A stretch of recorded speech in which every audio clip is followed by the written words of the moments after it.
नमस्कार दोस्तों, कैसे हैं आप लोग।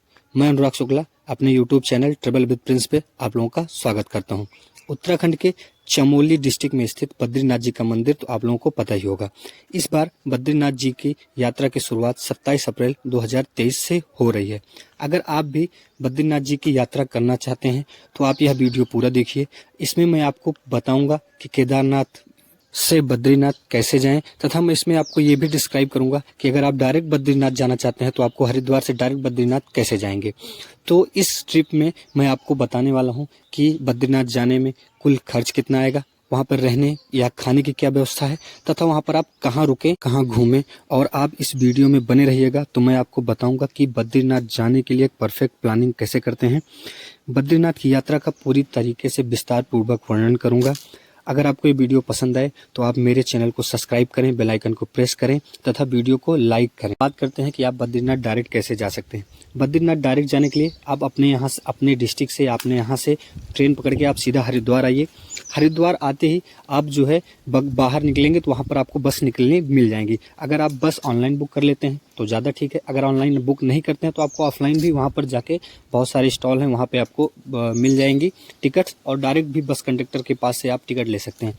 वहाँ से टिकट लेकर आप सीधा बद्रीनाथ धाम के दर्शन के लिए निकल जाइए और वहाँ पर आप डायरेक्ट, हम बात करते हैं कि केदारनाथ से बद्रीनाथ कैसे जाएं, क्योंकि हम ये सोचते हैं कि अगर आप जो है केदारनाथ की ट्रिप में आए हैं तो आप साथ ही साथ बद्रीनाथ के भी दर्शन कर लीजिए तो आपको ज़्यादा अच्छा होगा, क्योंकि कम खर्च में आप दोनों जगह के दर्शन कर सकते हैं। और अगर आप एक बार केदारनाथ जाएंगे दर्शन करने के लिए, फिर वहाँ से रिटर्न आके फिर आप बद्रीनाथ के दर्शन के लिए जाएंगे तो आपको ये ज़्यादा महंगा पड़ने वाला है। और अगर आप ये दोनों ट्रिप दोनों जगह पे दर्शन एक साथ करना चाहते हैं तो 6 से 7 दिन के जो है जर्नी होगी, आप दोनों जगह पे आराम से दर्शन कर सकते हैं।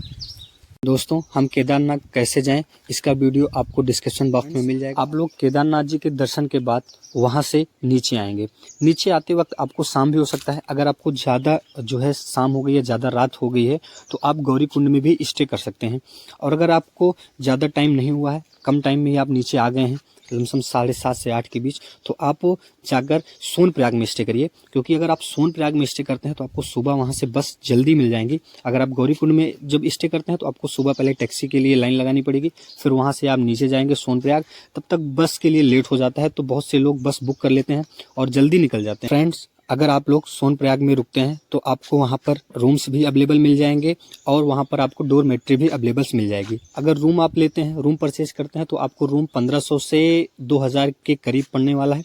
और अगर आप डोरमेट्री लेते हैं तो 250 से 300 के बीच में आपको पर हेड डोरमेट्री मिल जाएगी। तो अगर बजट कम है तो आप डोरमेट्री लीजिए, सबसे बढ़िया रहेगा। आपको डोरमेट्री में कंबल मिल जाएगा, तकिया मिल जाएगा, चादर मिल जाएगा, हॉल में सारे लोग लेटे रहते हैं, आप वहाँ पर स्टे करिए।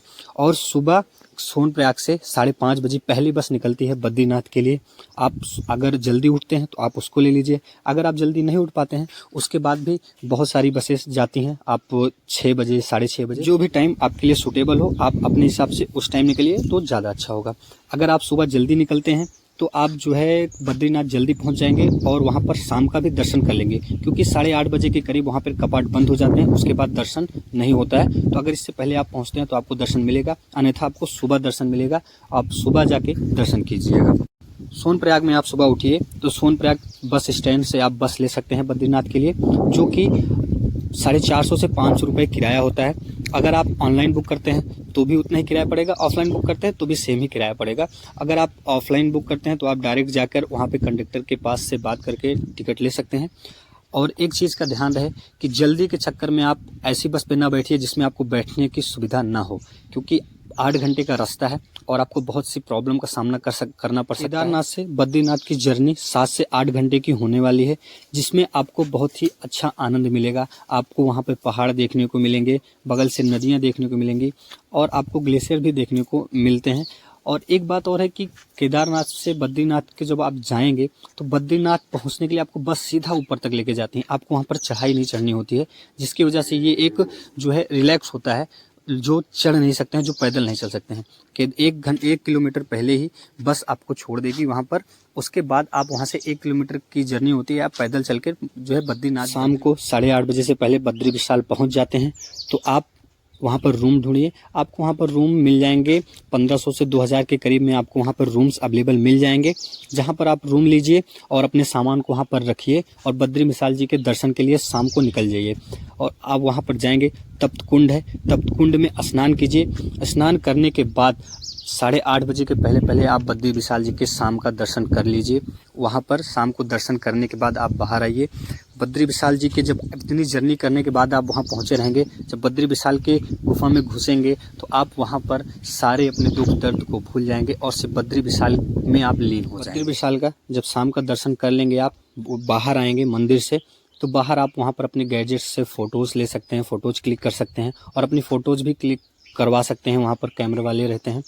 उसके बाद आप वहाँ से अपने रूम पे आइए, अपने सामान जो रखिए। उसके बाद आप भोजन करिए वहाँ पर, जहाँ पर भोजन आपको 250 से 300 के रुपए में थाली आपको मिल जाएगी। शाम का भोजन करिए और उसके बाद आप अपने रूम में आइए और रूम में आने के बाद आराम कीजिए, क्योंकि आप 7 से 8 घंटे की जर्नी किए रहेंगे। उसके पहले भी आप केदारनाथ में जर्नी किए रहेंगे, चढ़ाई करके आप नीचे आए रहेंगे, तो आपको रेस्ट बहुत ज़रूरी है। कभी भी ट्रैवल में रेस्ट भी बहुत ज़रूरी होता है, तो आप आराम कीजिए और सुबह जल्दी उठने की कोशिश करिए। जल्दी उठिए और फिर बद्री विशाल जी का दर्शन कीजिए। वहाँ पर लाइन में लग के आप सुबह जितनी जल्दी उठ जाएंगे उतनी कम लाइन मिलेगी आपको, थोड़ा लेट उठेंगे तो आपको लाइन ज़्यादा मिलेगी। फिर आप वहाँ बद्री विशाल जी का दर्शन कीजिए। दर्शन करने के बाद फ्रेंड्स आप लोग चरणोपादिका मंदिर जा सकते हैं, जिसका रास्ता मंदिर के बगल से ही गया हुआ है, जो थोड़ी सी ट्रैकिंग चलेगी आपको, लेकिन वहाँ पहुँचने के बाद आपको वहाँ से जो बद्रीनाथ घाटी का नज़ारा होगा और वहाँ पर जो चरणोपादिका मंदिर होगा, वहाँ का दृश्य आपको देखने लायक होगा। यहाँ दर्शन करने के बाद आप नीचे आइए और शेयरिंग टैक्सी लेकर आप जो है भारत के आखिरी सीमांत गांव माड़ा, जो कि इस टाइम उसका नाम चेंज करके भारत का प्रथम गांव माड़ा कर दिया गया है, आप वहां पर जाइए, जो कि टैक्सी का किराया 50 से 60 रुपए पर व्यक्ति होता है। आप वहां जाइए और पैदल पैदल आप माड़ा गांव को घूम सकते हैं। वहां पर आपको विष्णु गुफा और व्यास गुफा मिलेगी और उसी के जस्ट बगल में ही भारत की आखिरी चाय की दुकान है। आप वहां पर चाय पीजिए और वहां पर थोड़ी देर, गांव के बगल में ही है सरस्वती नदी पर बना भीम पुल। कहते हैं, लोगों का मानना ये है कि पांडव इसी पुल से स्वर्ग को गए थे और वहाँ पर जो सरस्वती जी का व्यू है, सामने से भीम पुल के सामने से नीचे से निकलती हुई नजर आती हैं, वो व्यू अलग ही लगता है आप देखने में। यहीं पर स्थित है भारत की आखिरी दुकान। इसके बाद फिर आगे आपको 7 से 8 किलोमीटर का ट्रैक मिलता है। अगर आप वो चढ़ कर जाते हैं तो आपको मिलेगा आगे वसुंधरा फॉल, जो कि जिसका बहुत ही ज़्यादा पौराणिक महत्व है। वहाँ पर बोला जाता है कि 400 मीटर ऊपर से वसुंधरा फॉल गिरता है। अगर इसके नीचे जो पापी इंसान होते हैं वो खड़े होते हैं तो उनके ऊपर उस 400 मीटर के ऊपर से वाटर गिर रहा है, लेकिन उनकी एक भी बूंद उस इंसान के ऊपर नहीं पड़ती है जो कि पापी होते हैं। माना जाता है कि जब पांडव गए थे तो इसी के रास्ते से जो है स्वर्ग को गए थे, इसीलिए इसे स्वर्ग का रास्ता। फ्रेंड्स, यहीं पर हम अपनी यात्रा का समापन करते हैं और यहाँ से हम लोग अब हरिद्वार के लिए रिटर्न आ जाते हैं। तो हम बात करते हैं कि हमारा कुल खर्चा कितना लगेगा। कुल खर्चे को हम 2 भाग में बांटेंगे, एक को हरिद्वार से केदारनाथ जाने का और फिर केदारनाथ से बद्रीनाथ जाने का। तो हरिद्वार से केदारनाथ जाने का और केदारनाथ का खर्चा आपको 3000 से 3500 के करीब पड़ेगा और फिर बद्रीनाथ का भी खर्चा लमसम 3000 के करीब पड़ेगा। तो आप 6 से 6500 में आप दोनों जगह का ट्रिप कर सकते हैं एक बार। अगर फ्रेंड्स आप लोग एक बार में सीधा बद्रीनाथ जाना चाहते हैं तो आपको बद्रीनाथ, हरिद्वार से बद्रीनाथ का जो खर्चा पड़ने वाला है वो आपको लमसम 5000 के करीब पड़ने वाला है। और अगर आप बद्रीनाथ और केदारनाथ दोनों एक साथ में दर्शन करते हैं तो आपको 6 से 7 दिन का मिनिमम टाइम लगेगा। और अगर आप सीधा बद्रीनाथ सिर्फ ही जाना चाहते हैं तो आपको बद्रीनाथ में कम से कम 3 दिन का टाइम लगने वाला है। तो इतना टाइम लेकर आप निकलिए और इसमें आपके घर से जो हरिद्वार का डिस्टेंस है उसका जो टाइम लगा वो इंक्लूड नहीं है, तो आप वो टाइम को बाहर रखिएगा। उसके सिवा आपको 3 दिन का टाइम वहाँ पर लगेगा।